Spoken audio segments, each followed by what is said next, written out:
طلاق ہے مسلمان کے معاشرے میں، سوسائٹی میں، ایک طلاق بدعت، طلاق طلاق طلاق ایک ساتھ میں ہو جاتی ہے، ایک طلاق حسن جو طلاق دو، ایک ماہ رکو حیض کے لیے، پھر طلاق دو، پھر رکو، پھر تیسرا طلاق دو،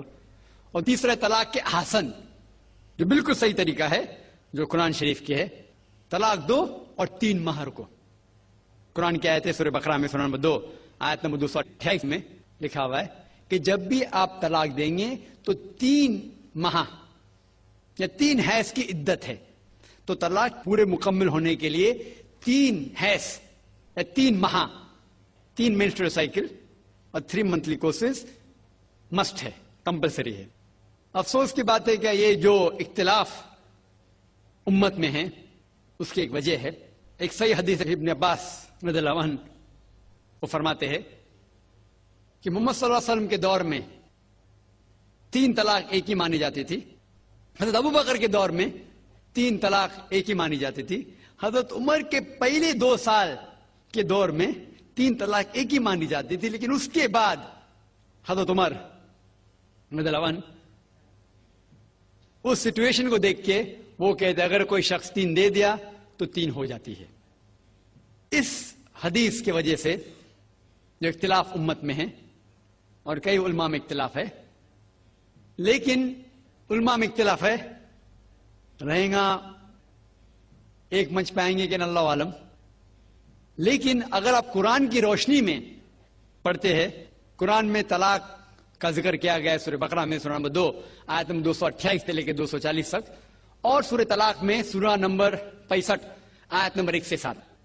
جو قرآن مجید میں طلاق کا ذکر ہے اس کے اندر یہ ہے کہ کبھی کوئی ڈفرنس آف اوپینین، کوئی جھگڑا ہو جاتا ہے شوہر اور بیوی میں، تو پہلا شوہر بیوی بیٹھ کے بات کرے، ایسا نہیں کہ بیوی نے نمک زیادہ ڈال دیا اور طلاق طلاق طلاق کہہ دیا اور طلاق ہو گیا۔ اگر بیوی میں نمک زیادہ ڈالا، بولے آپ کو نمک کم چاہیے، معاملہ سلجھ جائے گا، بیٹھ کے بات کرو، پھر بھی بات نہ بنے تو اللہ تعالیٰ فرماتا ہے سورہ نساء میں سورہ نمبر 4 آیت نمبر 35 میں کہ آپ کے درمیان ایک حکم رکھو، ایک آربیٹر بیوی کی طرف سے، ایک آربیٹر شوہر کی طرف سے، مطلب آربیٹر حکم کہتے ہیں، آربیٹر کو حکم رکھو بیوی کی طرف سے اور شوہر کی طرف سے، اور معاملہ کو سلجھا لو۔ پھر بھی اگر بات نہیں مانے تو آپ پھر طلاق دے سکتے ہیں۔ تو طلاق دیتے ہیں تو کئی اس کے کرائٹیریاز ہے کہ حیض کے وقت طلاق مت دو، جب آپ غصے میں طلاق مت دو، شراب کی حالت میں طلاق مت دو۔ اس کے بعد جب طلاق دیا جاتا ہے تو 3 ماہ رکنا چاہیے، طلاق کے احسن ہے جو بالکل صحیح طریقہ ہے، طلاق دو اور 3 ماہ رکو، اور 3 ماہ کے اندر اگر آپ رجوع کرنا چاہتے ہیں اپنے بیوی سے تو رجوع ہو سکتے الحمدللہ۔ اگر 3 ماہ تک آپ سمجھتے نہیں مجھے میرے بیوی سے الگ ہونا ہی چاہیے، تو 3 ماہ کے بعد عدت گزرنے کے بعد آپ دونوں میاں بیوی نہیں رہتے، آپ الگ ہو جاتے۔ لیکن اس کے بعد اکثر مسلمان بھی نہیں جانتے یہ قرآن کی آیت کیا ہے۔ قرآن شریف میں لکھا ہوا ہے سورہ بقرہ میں سورہ نمبر 2 آیت نمبر 232 میں کہ اگر وہ شخص اپنی پرانی بیوی سے پھر سے شادی کرنا چاہتا ہے تو مت روکیے۔ تو اگر طلاق ہو چکا ہے صحیح طریقے سے، طلاق کے احسن کے طریقے سے، اور 3 ماہ ہو گئے، عدت گزر گئی، 6 مہینے بعد اگر لگا بھائی جو میں نے کیا غلط کیا، میں پھر سے شادی کرنا چاہتا ہوں، تو وہ آدمی اپنی پرانی بیوی سے پھر سے نکاح کر سکتا ہے، لیکن نیا نکاح نیا مہر، نیا نکاح نیا مہر، جو کئی مسلمان نہیں جانتے۔ افسوس کی بات ہے کہ ہم مسلمان قرآن کو ترجمے کے ساتھ پڑھے نہیں،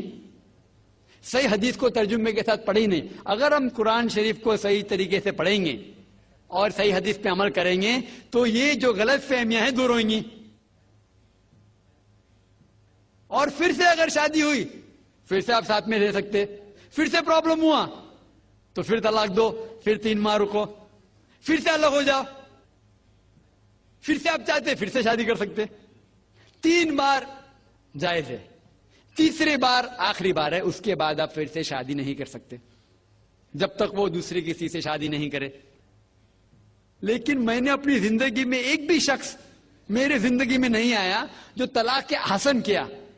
صحیح طریقے سے طلاق دیا، علیحدہ ہو گئے، پھر نکاح ہو گیا، پھر علیحدہ ہو گیا، پھر نکاح ہوا، پھر علیحدہ ہوا۔ میں نے کوئی بھی شخص میری زندگی میں پورے دنیا میں ایسا شخص کے بارے میں سنا ہی نہیں جو صحیح طریقے سے کیا اور بچھڑ گیا، پھر سے شادی کی، پھر سے بچھڑ گیا، پھر سے نکاح کے، پھر بچھڑ گیا، پھر شادی کرنا چاہتا ہے۔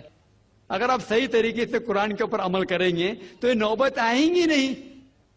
اور کچھ لوگ جو اسلام کو مذاق بنائیں اور کیا کہتے کہ اچھا اگر ایک ساتھ میں دے دیے، 3 طلاق دے دیے، ہو گئی، ابھی کیا حلالہ کرو۔ قرآن کہتا ہے 3 طلاق ایک ساتھ میں بھی دیں گے تو ایک ہی ہوتی ہے۔ محمد صلی اللہ علیہ وسلم کے وقت میں 3 بھی ایک ساتھ میں دینا ایک ہی ہوتا تھا۔ حضرت ابو بکر کے ٹائم میں بھی 3 طلاق ایک ہی ہوتا تھا۔ حضرت عمر کے دور میں لوگ جو کہتے 3 طلاق 3 ہوتی ہے، کئی علماء کہتے ہیں کہ ان نے یہ اپنے فتوے پہ رجوع کیے اور انہیں افسوس تھا کہ یہ فتویٰ انہیں دیے، اور کئی لوگ کہتے نہیں ان کا فتویٰ صحیح تھا۔ اس میں امت کا اختلاف ہے، لیکن اگر قرآن کی روشنی میں دیکھیں گے تو 3 طلاق ایک ساتھ میں بھی دیں گے تو ایک ہی ہوتی ہے۔ حضرت عمر کے دور میں رضی اللہ عنہ انہوں نے کہا تھا کہ ہم اسے کہہ نہیں سکتے کیا وہ غلط ہے، لیکن علماء یہ کہتے ہیں، مثال تو ابن تیمیہ، شیخ ابن تیمیہ، وہ کہتے ہیں کہ یہ حضرت عمر میں اللہ بھی پلیز رضی اللہ عنہ، وہ محمد صلی اللہ علیہ وسلم نے جو کہا اس کے اوپر نہیں ہے، اسی لیے ہمیں بات ماننا چاہیے قرآن اور اللہ کے رسول کی۔ اس کے اندر حضرت عمر میں اللہ بھی پلیز رضی اللہ عنہ انہوں نے رجوع کیا، اسی لیے وہ کہتے کہ 3 طلاق بھی ہوئیں گی تو ایک ہی ہوتی ہے، 3 نہیں ہوتی۔ اس میں امت کا اختلاف اس لیے ہے کہ ہم نے قرآن پڑھے ہی نہیں۔ ہم اگر قرآن پڑھیں گے صحیح طریقے سے اور جانے، کئی لوگ یہ سمجھتے ہیں کہ طلاق کے لیے 3 بار بولنا ضروری ہے، اگر 3 بار نہیں کہیں گے طلاق ہوتی ہی نہیں۔ وہ ان کی نادانی ہے، وہ ان کی جہالت ہے۔ تو ہمیں کیا کرنا چاہیے؟ یہ میڈیا اچھال رہی ہے، ہم مسلمانوں کو یہ طلاق کا طریقہ جو صحیح طریقہ ہے طلاق کے حسن، اس کو عام کرنا چاہیے، اور یہ کہنا چاہیے کس بنیاد پہ طلاق دی جا سکتی ہے، کب دی جا سکتی ہے، کیسے موقع پہ دی جا سکتی ہے، دینا چاہیے کہ نہیں۔ تو یہ سب اگر ہم مسلمان عام کریں گے تو انشاءاللہ یہ اختلاف جو امت میں ہے وہ نہیں رہیں گا، اور میڈیا اسے اچھال رہی ہے۔